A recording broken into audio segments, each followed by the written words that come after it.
let's see equations of motion. Equations of motion.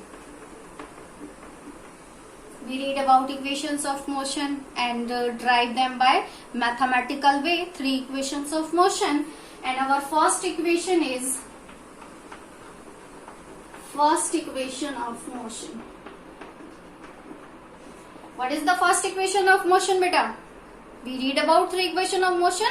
First equation of motion is V equals to U plus AT. That is the first equation of motion. V equals to U plus AT, where V equals to final velocity and U equals to initial velocity and A equals to acceleration and T equals to time taken. That is the first equation of motion. V equals to U plus AT. Now let's see second equation of motion. Second equation of motion. What is the second equation of motion? S equals to ut plus half at square. S equals to ut plus half at square. That is the second equation of motion. कौन सी equation है बेटे ये?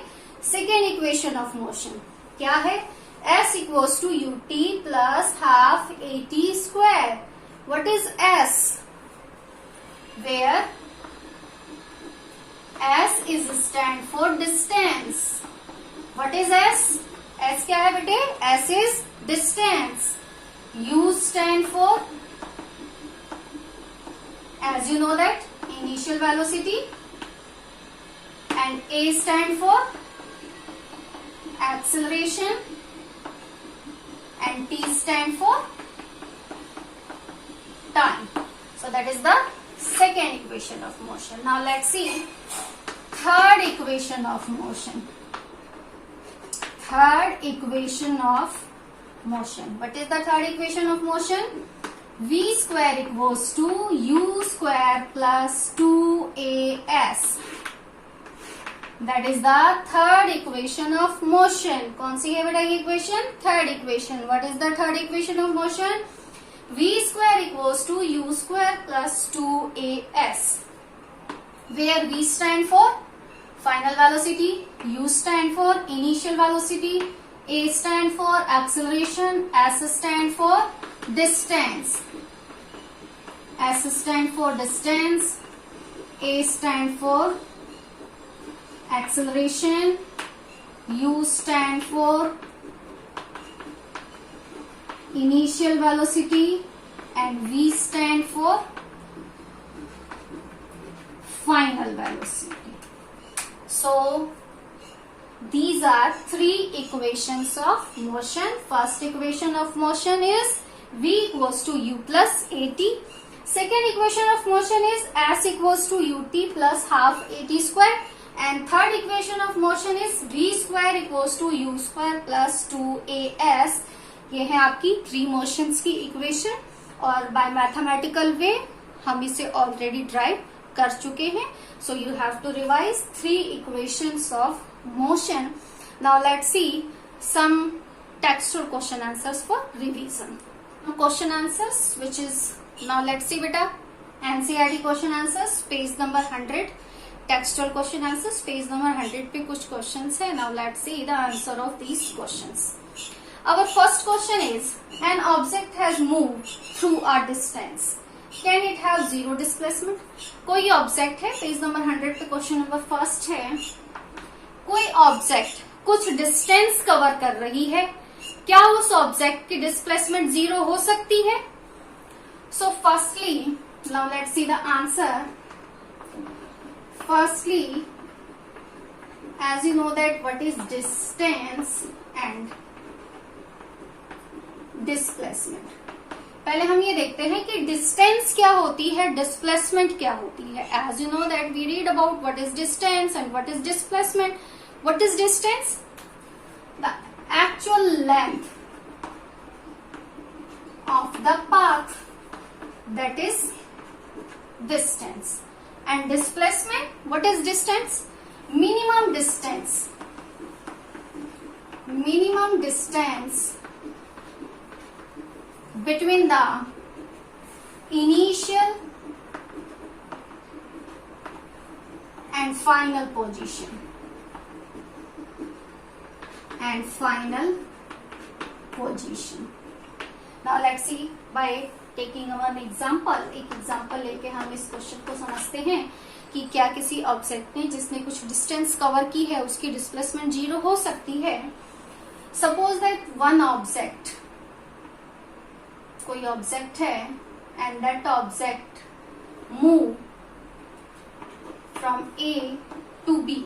उस object ने A से B तक 100 metre की distance cover की है. A to B 100 मीटर की डिस्टेंस कवर की है. देन उसके बाद ये ऑब्जेक्ट फिर से B पॉइंट पर आने के बाद again B to A move कर रही है. डिस्टेंस कितनी होगी? 100 ही होगी डिस्टेंस. तो 100 मीटर. तो उस ऑब्जेक्ट ने टोटल जो डिस्टेंस कवर की, जो टोटल लेंथ कवर की उसने, वो कितनी है? 100 मीटर. पहले तो ऑब्जेक्ट गई A टू B 100 मीटर, उसके बाद B टू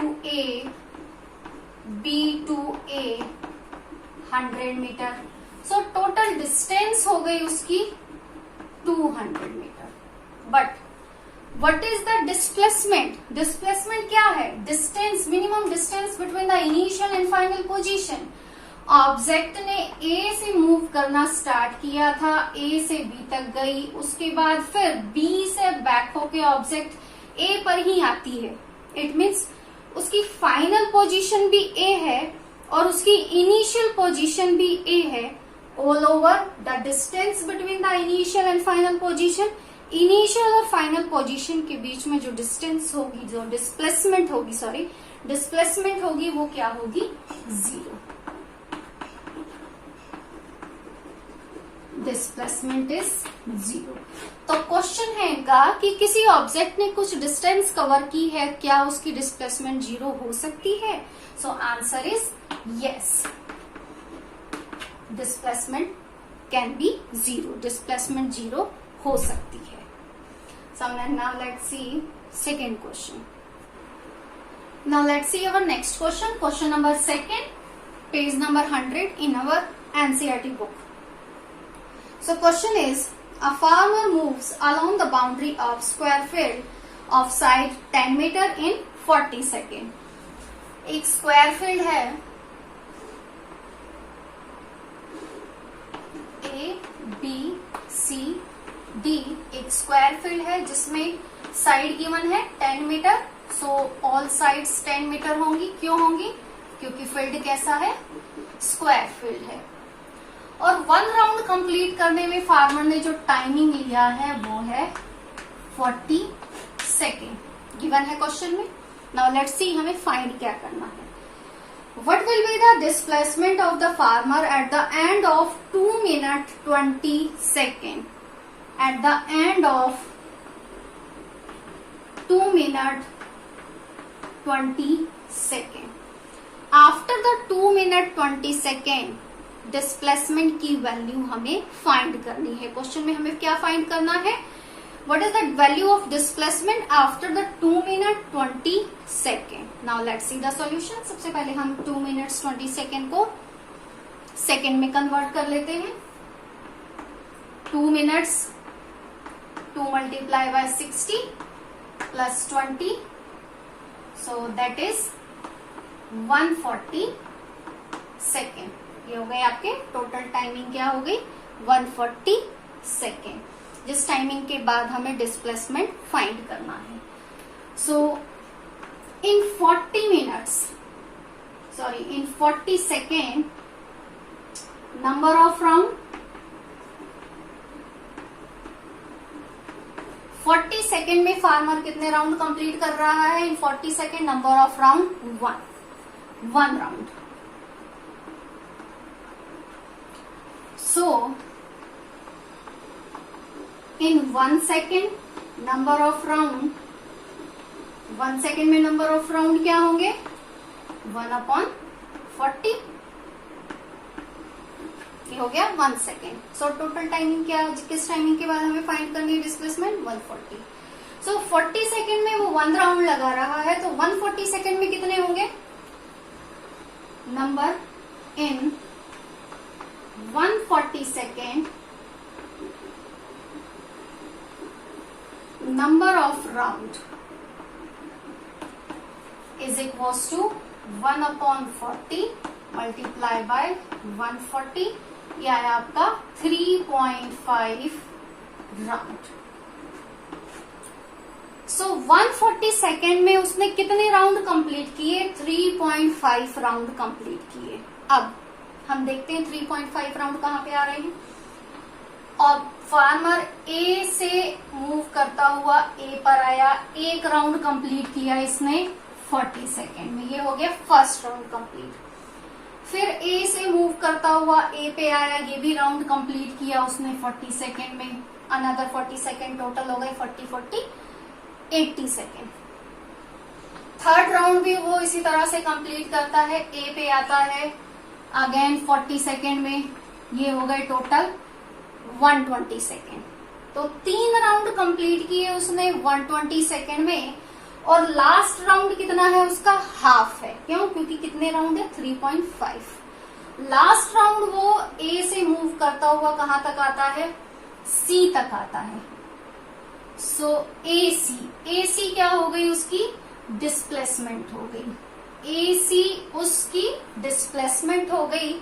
हमें फाइंड क्या करना है? इस एसी की वैल्यू को हमें फाइंड करना है. ये हो गई उस ऑब्जेक्ट की या उस फील्ड की डिस्प्लेसमेंट जो कि हमें फाइंड करनी है, एसी की वैल्यू. सो एक राउंड कंप्लीट किया उसने 40 सेकेंड में. दूसरा राउंड भी उसने 40 मीन्स सेकेंड राउंड कंप्लीट किया उसने किस टाइमिंग पे आके? 40 पे. थर्ड राउंड भी 40 में, यानी 3 राउंड हो गए उसके टोटल 120. और फोर्थ राउंड उसने हाफ कंप्लीट किया. एक कंप्लीट राउंड में उसे लग रहे हैं 40 सेकेंड. 3 राउंड उसके कंप्लीट हैं. फोर्थ राउंड कैसा है? उसका हाफ है. तो कितना टाइमिंग लगा उसको? 20 सेकेंड का. तो ये हो गया टोटल 140 सेकेंड. तो 140 सेकेंड पर उसके बाद हमें उसकी डिस्प्लेसमेंट फाइंड करनी है. तो 140 सेकेंड पे जो डिस्प्लेसमेंट है वो क्या आई? एसी आई. हमें इस एसी की वैल्यू को फाइंड करना है. कैसे फाइंड करेंगे हम एसी की वैल्यू को? By using Pythagoras theorem. Pythagoras theorem use करके हम फाइंड कर सकते हैं. AC square is equals to AD square plus DC square plus DC square. So AC की वैल्यू हमें फाइंड करनी है. डिस्प्लेसमेंट है एसी, एडी 10 की स्क्वायर, डीसी 10 की square. AC square equals to 100 plus 100 200. So AC square है, AC क्या हो जाएगा? AC equals to √200. सो √200 की वैल्यू होती है 14.143 मीटर. ये हो गई after 2 minutes 20 second. All over 140 second के बाद जो फार्मर की डिस्प्लेसमेंट है वो आ गई आपकी 14.143. ठीक है, फिर से देखो बेटा. क्वेश्चन में गिवन है फील्ड कैसा है? स्क्वायर फील्ड है जिसकी ऑन साइड गिवन है 10 मीटर. सो ऑल साइड्स क्या होंगी? 10 मीटर होंगी. एक राउंड कंप्लीट कर रहा है वो 40 सेकेंड में. हमें ये बताना है आफ्टर 2 मिनट 20 सेकेंड उसकी डिस्प्लेसमेंट क्या होगी. डिस्प्लेसमेंट हमें फाइंड करनी है. डिस्प्लेसमेंट क्या होती है? Shortest straight line path between the initial and final position. So अब हम स्टार्ट करते हैं सॉल्यूशन. इन 40 सेकेंड में कितने राउंड कवर कर रहा है? 1 राउंड. सो सो 1 सेकेंड में कितने राउंड कवर होंगे? 1 डिवाइडेड बाय 40, ठीक है। सो 140 सेकेंड में कितने राउंड होंगे? इन 140 second number of round is 1 divided by 40 multiply by 140। So 140 second में उसने कितने राउंड कंप्लीट किए? 3.5 round. 3.5 means 3.5 round. 3 round complete किए, 4th राउंड हाफ है, मीन्स 3 राउंड कंप्लीट किए, 4th राउंड हाफ है। हाफ मीन्स कहां तक आया है? वो सी पॉइंट तक आया है। उसकी इनिशियल पोजीशन क्या थी? वो स्टार्ट कहां से हो रहा था? ए से। उसके बाद जो लास्ट राउंड था, जो हाफ था, वो कहां जाके स्टॉप हुआ? सी पर। तो इनिशियल पोजीशन ए है और फाइनल पोजीशन क्या है उसकी? सी है। और हम डिस्प्लेसमेंट किसे कहते हैं? The shortest straight line. जो शॉर्टेस्ट स्ट्रेट लाइन है उसे हम डिस्प्लेसमेंट कहते हैं। तो हमें ए और सी के बीच की डिस्प्लेसमेंट फाइंड करनी है, वो हो गई आपकी ए सी। अब इस ए सी की वैल्यू को हम पाइथागोरस थ्योरम से फाइंड कर सकते हैं। A C square equals to A D square plus D C square. उसके बाद ये वैल्यू आ गई आपकी A C equals to 14.143। That is the second question of page number 100. Now you have to revise all the question answers which is related to chapter motion.